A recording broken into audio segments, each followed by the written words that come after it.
This is Aiden Bengisu. So here's a funny thing about becoming a healer. Nobody tells you that the hardest part isn't memorizing the 365 acupuncture points or the over 300 herbs we need to have under our belt before we start practicing. The hardest part is learning to say 5 words. That will be $125, please. Welcome to the impossible question nobody warned you about: how to hold space for healing while wondering how you'll keep the lights on. Picture this scenario: you're with a patient, you've explained their treatment plan, and they come back and they say, I'll pay you next week. And something happens in your body. Your throat tightens, your heart softens, that deeply innate healer archetype rises up, the one who's supposed to be above material concerns, floating on clouds of compassion and herbal steam, and you hear yourself say, no rush, and of course, whenever you can. But here's what makes it funny in that laughing to keep from crying kind of way. We do this again and again and again. Let me paint you this picture.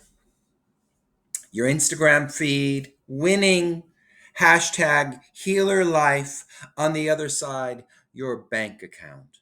That sad little notification that says low balance. It's like running a gas station where you keep letting people drive off without paying because they really need to get to work and you believe in accessible transportation. Oh, the irony is thick enough to needle. Here's what nobody tells you about being endlessly giving. Sooner than later, if you don't add sugar to the water, uh, unfortunately, you begin to wilt. Remember when you were just out of school, newly licensed and vibrant, full of big expectations and a multitude of ideas? Remember when your practice was like a fresh bouquet, alive, fragrant, full of possibility? Uh, Now you're seeking ideas for other streams of income, wondering how you can spend less time with patients and how to get out of the business. Water long since evaporated because you kept pouring yourself out for everyone else. No more petals, just stalks and dirty residue filling the vase. Okay, let's be honest. Why is asking for money scarier than putting a needle in someone's forehead?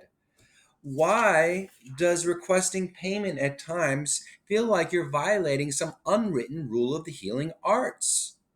Do we have this belief that spirituality and solvency are morally incompatible, or that we must solve the riddle no other doctor could? We've convinced ourselves that being a good healer means taking less. That abundance is for other people, the ones who aren't enlightened enough to give everything away. So here's the practice, the real one. It's not about becoming cold. It's not about only treating wealthy patients. It's not about abandoning your calling. It's about this revolutionary ideas, boundaries as an act of love. Think of it this way: your practice is kind of like a garden. You must decide what gets to grow there because weeds, no matter how innocent, will gladly take over if you let them. When you're not quietly seething about unpaid bills or invoices, when you're not rationing your own energy to make it through the month, that's when you can be present. That's when healing happens. Imagine your practice 6 months from now. Patients are still getting care, maybe even better care, because you're not depleted, you have clear payment policies that you follow, you sleep through the night instead of worrying about rent, your piggy bank not empty, maybe even foolish. Revolutionary, right?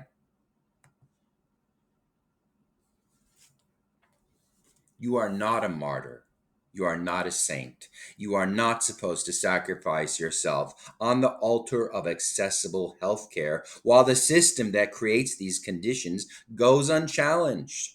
You are a healer, which means first, always first, you tend to your own healing.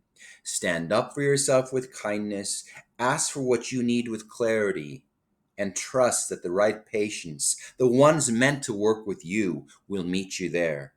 Your worth is not up for negotiation. And you know what?